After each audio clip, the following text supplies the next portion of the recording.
Hey, welcome to Integrative Preparedness. How are you all today? It is a beautiful day. Beautiful day on Table Rock Lake down in southern Missouri. Actually, Arkansas is just, if you take the boat that way down the lake, about 5 miles down, we get into Arkansas.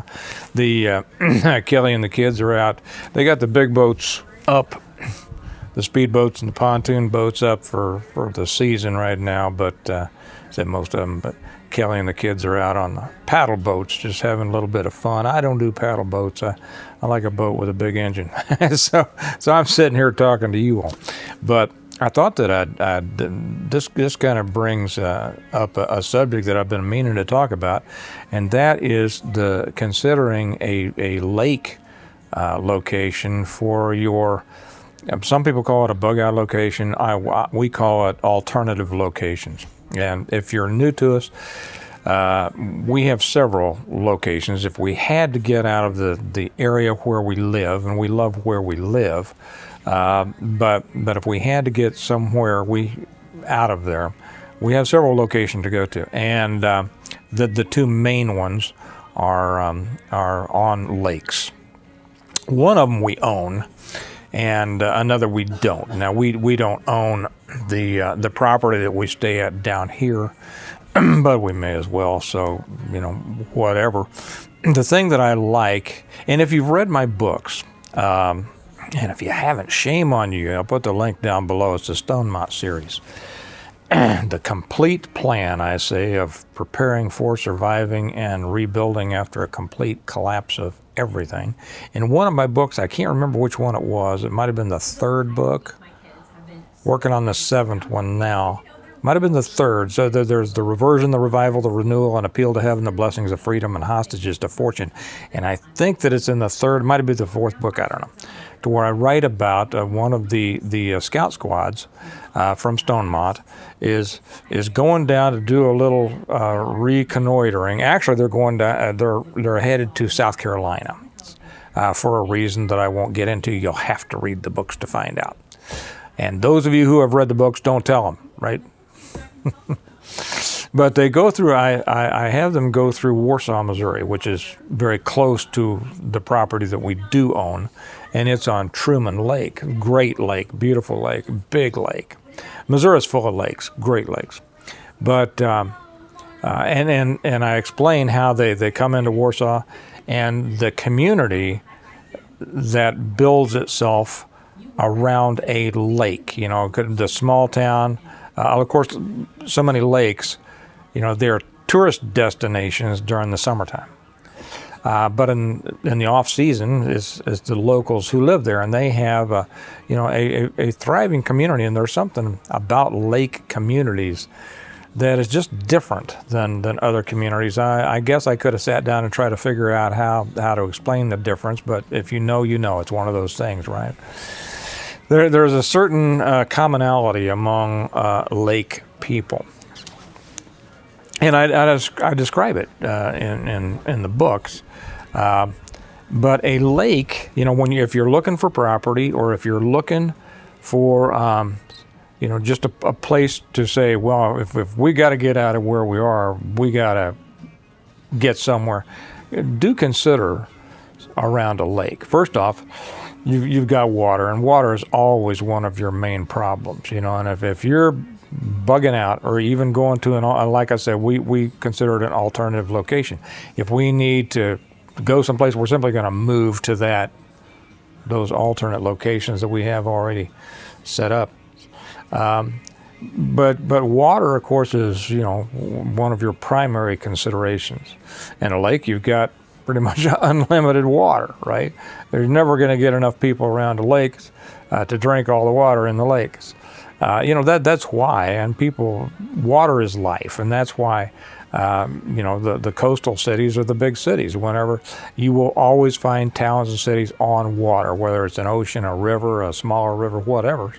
It's difficult, and you all out west in the Southwest know how difficult it is to establish a city or of any size at all, without a constant source of water. And I know that there's a lot of people said, well, I don't want to live in a city. Well, okay, that's you. It's not everybody. Most people want to live in some kind of community, even after a collapse of everything, to be by yourself, to be the Lone Ranger out there trying to make a go of it with just you and so maybe your family and maybe a few other families, your group. You're not really building anything. You're kind of hiding and holding up until maybe everything comes back. But if everything doesn't come back, the whole purpose of a society, of a culture, of people, is that they build communities. And around water, it's simply you have the major thing around which communities have historically been built. Okay, so you have that with a lake. You have a constant food source. The fish in the lake, and you also have around most lakes, and not all lakes, but around most lakes, you have a terrain or a topography that is, if you know it, it's more easily defended against people who may be coming against you, who may not know it. Okay. Oh yeah. I mean, just because you're out around a lake or a rural or whatever doesn't mean that there's not bad actors somewhere. But they're fewer in number, and more easily dealt with. And there's a lot of well, I won't go there, but there's ways around a lake to dispose of your problems. And around a lake also, of course, it's easy if you, and now here in southern Missouri, or let me finish the thought I was saying before. When you're around a lake, the topography is usually more defendable, okay? As opposed if you're out, in flatland. Now, I'm sure there are lakes out in flatland, which I don't suggest.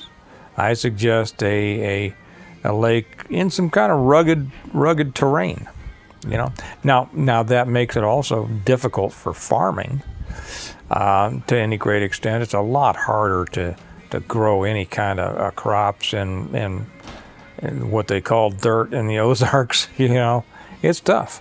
But really, if you're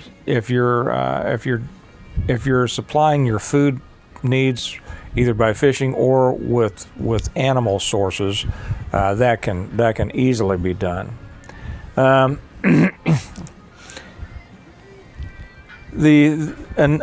on half a second. I see somebody waving at me. I'll be right back.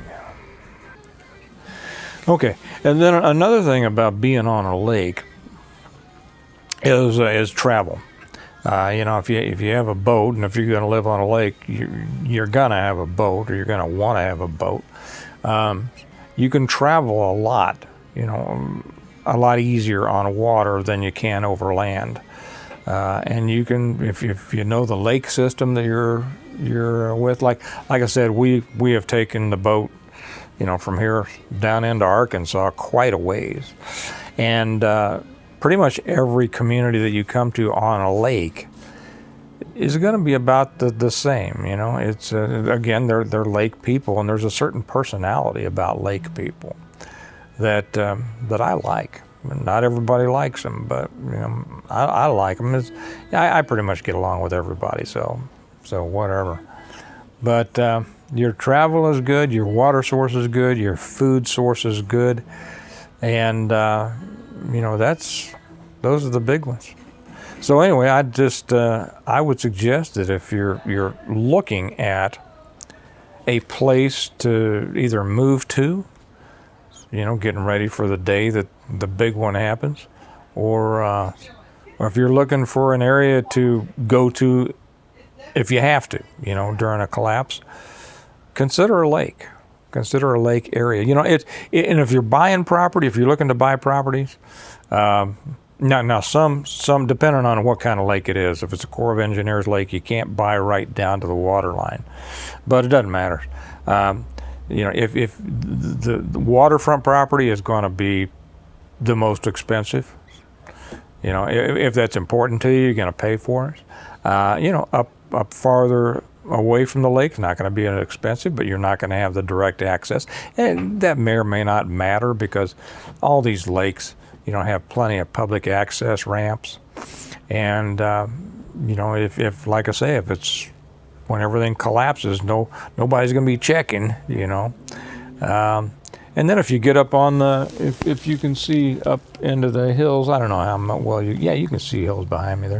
You get up on towards the top of what they call mountains here, but top of the hill. It's going to be less expensive, but your view is going to be better, and it's going to be prettier when it snows. I know that seems silly. We're big on that. We like the snows down at the lakes. But anyway, do consider a lake. And maybe some of you, if any of you all live on lakes or spend a lot of time at lakes, you can chime in and give your piece of advice to everybody too. So I'm going to just relax here. I might take a nap and feel the breeze on the back of my neck. And I tell you, there's nothing like a lake breeze. There's really not. And this is a beautiful day. You can see the wind is shaking the camera there. And I'll wait for them to paddle their way back to me before we're about to head home this afternoon. It's been a great week, and but okay, I'll let you go. Remember that we prepare well today. You can tell that I'm in the lake mood, right? I'm You remember that we prepare well today in order to live well tomorrow, and you can prepare well at a lake. I'll talk to you later. Bye-bye.